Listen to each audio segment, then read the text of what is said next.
all of a sudden, the Montreal Canadiens are a team to have your eye on from a fantasy perspective. Most recently because Pierre-Luc Dubois is ready for a move to the Montreal Canadiens. It's time to wake up, people. Fantasy GMs around the world. This is the Locked On Fantasy Hockey Podcast with Flip and Steele, the place you need to be making the elite moves in the offseason that will put your team over the top. Come money season, lots of that discussion and more on today's episode. Trades, signings, and breakdowns. Let's get this paper, everybody. You're Locked On Fantasy Hockey, your daily podcast on fantasy hockey. Part of the Locked On Podcast Network, your team every day.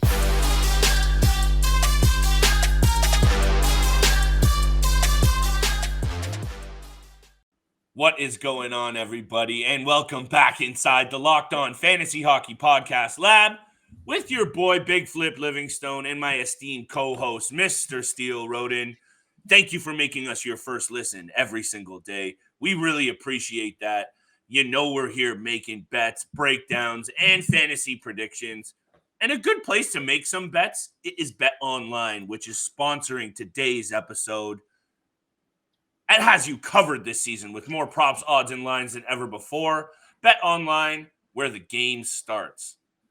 My people, hockey degenerates, gamblers, and fantasy heads, thank you so much for following, supporting, and showing us love Monday through Friday across all the platforms you find your favorite content. Steele and I seriously appreciate the love and the feedback, and we're trying to get better every single day to make sure that you guys are in the position you need come fantasy season, and that's why we're taking a look at some of the biggest storylines in the NHL today. Monday's episode features what is going on with Pierre-Luc Dubois, because Steele, this is an impressive player, in my opinion, and a top-tier fantasy asset. We're going to kick the show off with that. We're breaking down the trade that sent Jeff Petry to the Pittsburgh Penguins, Montreal making some more moves, Pittsburgh making some more moves, and, of course, the New Jersey Devils, who were a bit quiet, making more moves. And lastly, wrapping up the show, you know, Steele and I have to talk about some of the depth moves on the Toronto Maple Leafs, because they're also valuable fantasy assets in deeper formats. Steele, I'm going to close my mouth now, fermer la bouche, but I do want to talk about some of the rumblings coming out of La Belle Provence, specifically starting with power forward stud Pierre-Luc Dubois, who apparently, according to his agent, wants in Montreal. Look, this is still one of the a very young superstar, or just a star in the league right now, 24-year-old Pierre-Luc Dubois. In my opinion, I think he's really been dealt a bad hand so far to start his NHL career. Obviously, going to the getting drafted third overall by the Columbus Blue Jackets, having that battle with the head coach at the time, John Tortorella, not wanting to be in Columbus, getting traded for the guy who got picked before him, and Patrick Laine just going over to Winnipeg, and Laine coming over to Columbus, and again, being dealt some bad cards because not a lot of players want to play in Winnipeg because of how cold it is, the location. Yeah. And I think because of he had an off year last year, obviously with COVID, a lot of people had that, but he goes out and puts up 28 goals and 60 points this past season. He's still a phenomenal player at 24 years old. He's still got a lot of hockey to play, and he's been dealt bad cards, in my opinions. And yeah, there might be some attitude problems there with him. I think a lot of young guys might have some when they first get a crack in the NHL, and obviously a top 3 pick. But if he wants to go, like, he's from Quebec, he was born and raised in Quebec. Montreal is probably his favorite team growing up. I think if he wants to go to Montreal, it really depends on what Montreal is able to send for him. But that's a big ask right there. Hey, there are some of these teams that I think have been right on the fringe of doing some interesting moves. We know the Ottawa Senators, Detroit Red Wings of the world. We've talked about the successes we've seen from them in the offseason. But I'm looking at the Montreal Canadiens as one of those teams that intrigues me. I'm not full on ready to go out and say that they're winners of the offseason, but I really do like what they're doing. And man, if they can secure a move for Pierre-Luc Dubois, who, and take this in, Steele, interesting little tidbit, Dubois was in Montreal for the draft, according to The Athletic, because he was expecting a move to the Canadiens on draft day. That might be one of those, foreseeable future predictions. You're putting a positive energy out there in the world. I don't know. But what I do know is if Pierre-Luc Dubois goes to the Montreal Canadiens and gets in the mix with Cole Caulfield and Nick Suzuki on that top line, that really, we've mentioned shaking the fantasy landscape. Pierre-Luc Dubois, and I like how you kind of retracted what you said about him being a superstar at the start. It went to star because I'm with you. But he is on that cusp because I think he has what it takes. And speaking of bad hands, getting drafted by the Blue Jackets in the situation they were in when he got drafted 3rd overall, wake up, Johnny Gaudreau, because I hope you know what you're in for. Anyway, Steele, the Montreal Canadiens have been busy. Kent Hughes in the front office has been busy. They move out Jeff Petry for a deal. They move out Ryan Poehling as well, and they bring in Mike Matheson. Bit of a lateral move, in my opinion, but maybe a slight upgrade given the season Jeff Petry had last year. Very disappointing. Mike Matheson is a good two-way defender. Fantasy-wise, maybe deep formats. So we're not really talking about too much from that perspective. But the Montreal Canadiens have been active, Steele. John Marino also a part of this deal for the New Jersey Devils and Pittsburgh Penguins. And I want to get your take on this because originally, New Jersey Devils, we were worried about them being quiet. And now they've made a couple of sneaky moves. And I'm bringing up, you know me, daily face-off, looking at this lineup for the New Jersey Devils, Steele. I don't know. This right side, Dougie Hamilton, Damon Severson, John Marino, not too bad on the right side. And I just want your take on the continuation of some good moves from the New Jersey Devils and what you also think about the Pittsburgh Penguins getting older and slower and a guy who's coming off a bad year in Jeff Petry.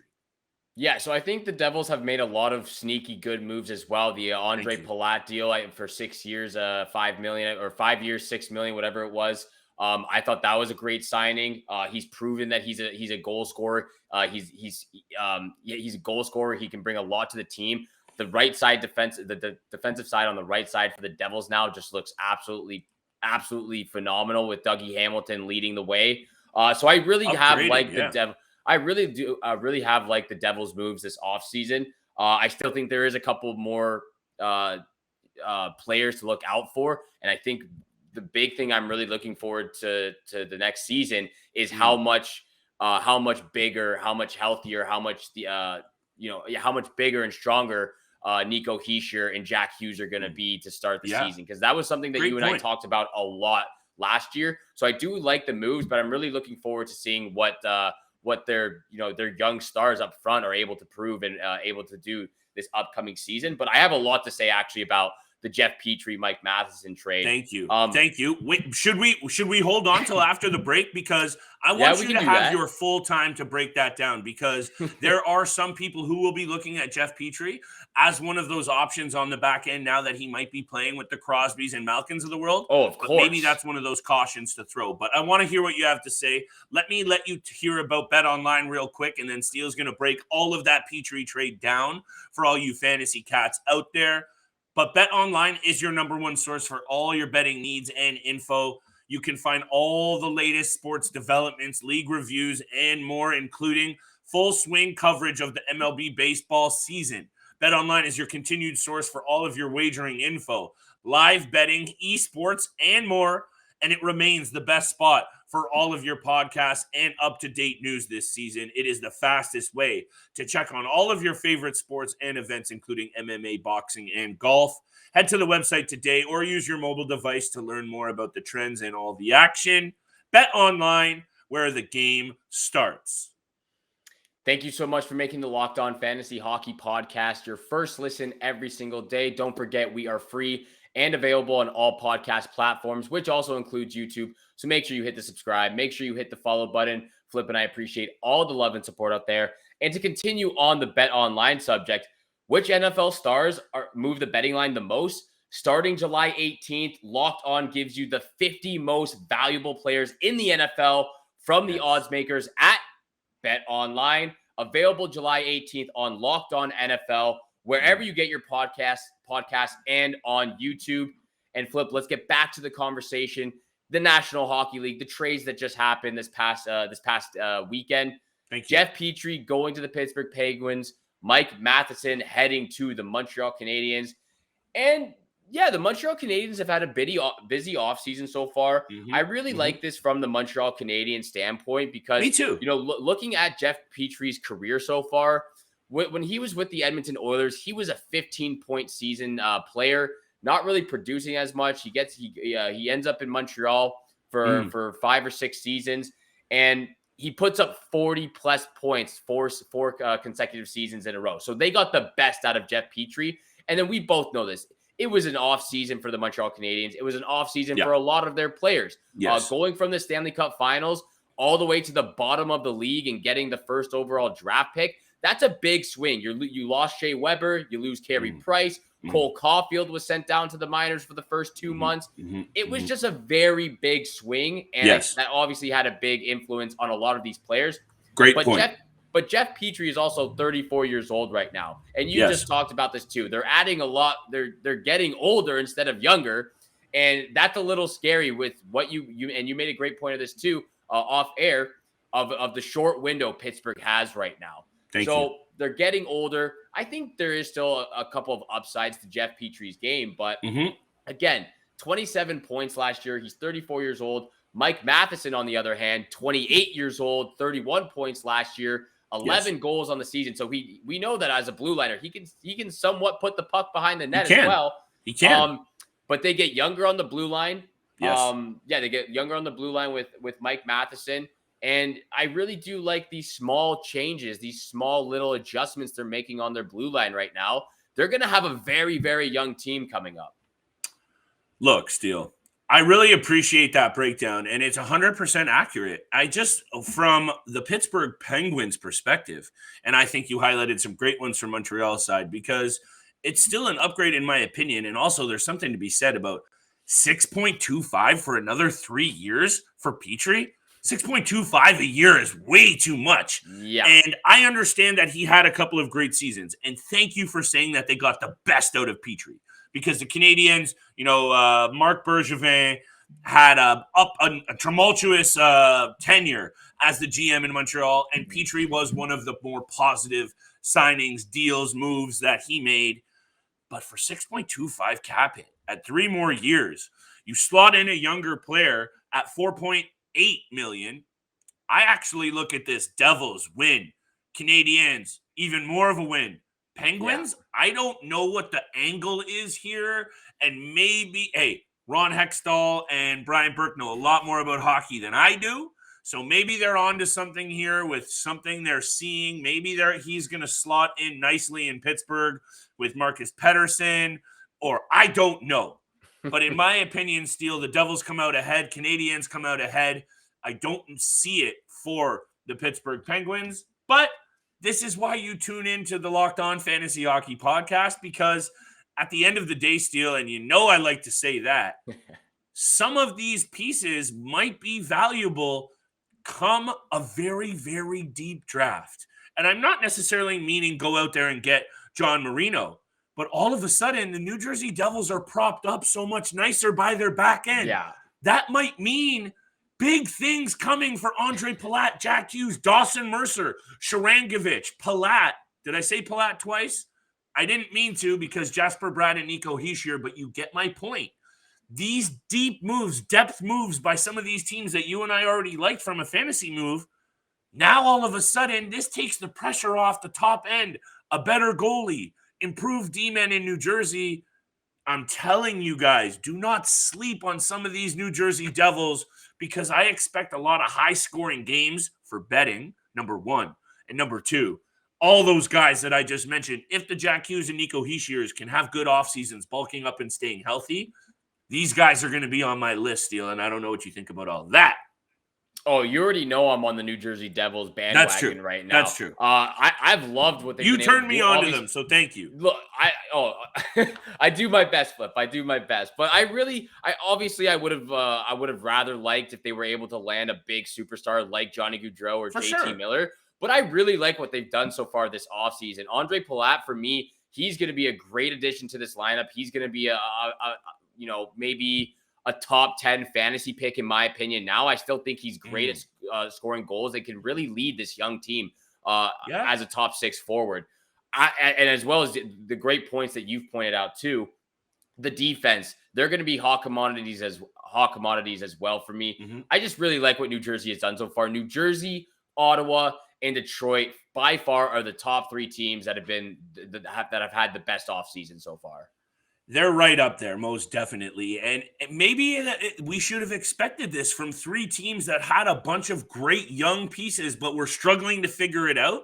That's what I like to see from franchises that understand that when you have multiple years of feeding the system with good picks, you have to kind of, poo or get off the pot with some of these players because you will miss the window to develop them properly. And I think we're starting to see it and we're beating a dead horse a little bit, but with some of the players that we continue to highlight, the Drake Bathersons of the worlds, the Dawson Mercers of the worlds, some of the young players in Detroit and Lucas Raymond and Maurice Seider, these are the young players that you have to keep your eye on in the NHL from a betting perspective because they're going to be putting up points, but also as absolute game changers when it comes to your fantasy squad, Steele. Exactly. And I actually want to ask you this. At what round would you think Mo Seider should be drafted in? What would your take be? Because first round, you think Mo Seider's first round? If you get him in the second round, I think he's one of those steals, right? Like really?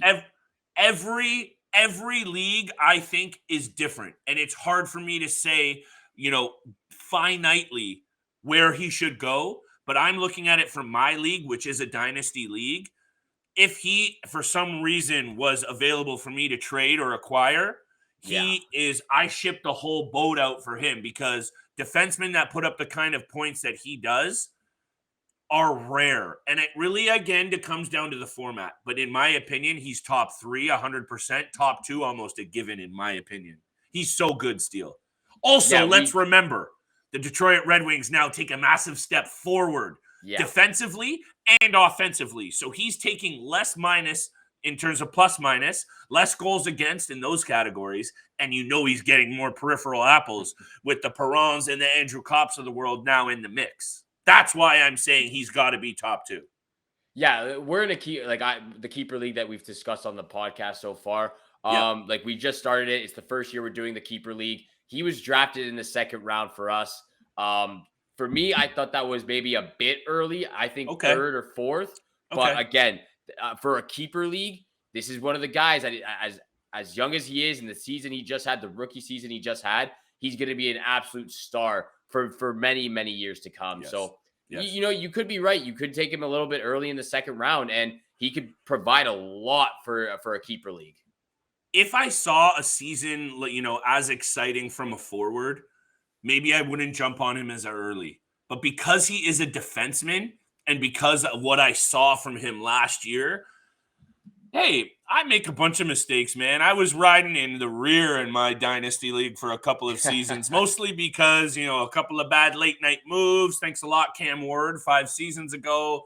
Still paying the price for that one, but that's okay, Steele. But yeah, in my opinion, he's a top stud.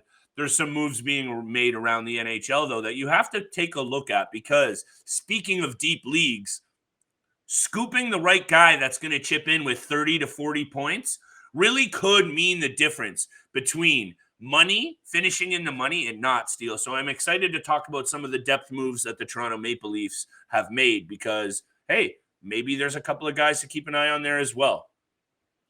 And we're going to get to that real quick. But first, thank you so much for making the Locked On Fantasy Hockey Podcast your first listen every single day. Don't forget, we are free and available on all podcast platforms, which also includes YouTube. So if you haven't yet, please hit the subscribe and the follow button. And thank you so much for tuning in for today's episode of the Locked On Fantasy Hockey Podcast with Flip Livingstone and Steele Roden.